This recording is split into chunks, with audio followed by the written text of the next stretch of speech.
quando o Senhor teve essa manifestação, o poder dele na minha vida, eu me encontrava na transexualidade, no ateísmo e em muitas outras portas que o inimigo entrou, acessou a minha vida e coisas que para mim era onde eu depositava a minha fé e a minha esperança.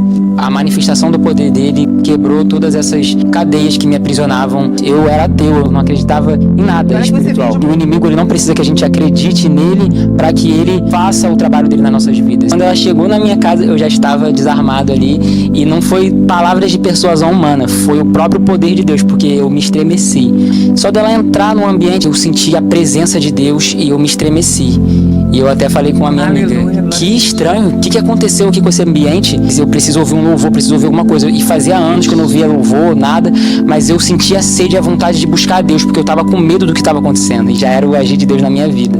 Você usava roupas femininas, hormônios, nome social, sim, tudo isso. E o inimigo tinha algumas promessas, né, para que eu me desviasse dos propósitos de Deus. Porque quando a gente começa a se entregar para Deus, o inimigo ele vai tentar de todas as formas nos paralisar aquilo que Deus tem para fazer nas nossas vidas. A minha família é evangélica, mas não tem essa manifestação, esse fluir do Espírito Santo de Deus. Muitas pessoas tentaram pregar para mim, só que pelas resistências que eu alimentava ideologicamente, tudo isso cooperava para que eu não recebesse aquelas palavras e não recebesse a transformação de Deus.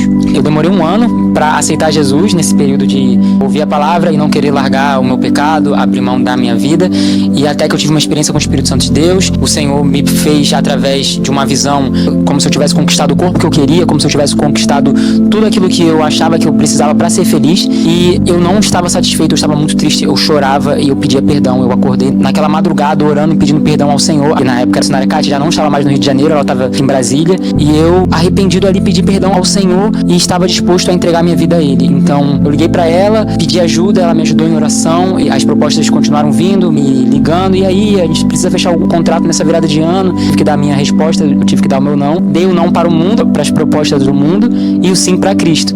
Mas naquele momento eu aceitei Jesus, mas foram um período de batalhas, assim, e eu precisava do poder de Deus. E em 2021 foi algo sobrenatural, assim. Eu tava ali muito tímido, preso em muitas cadeias, né? Eu tava em muita condenação, muitas coisas me oprimiam e me faziam querer voltar atrás na minha decisão. E eu só clamava, Senhor, me ajuda. Chegou uma hora que eu tava tão cansado, eu fui ao banheiro rapidamente para orar mesmo, mas eu não tava conseguindo me conectar. E o Senhor falou comigo na minha mente assim, filho, abre bem a tua boca, deixa eu te usar. E a glória de Deus desceu, e o Senhor me batizou, e a partir dali, na semana seguinte, Deus já providenciou o meu batismo nas águas.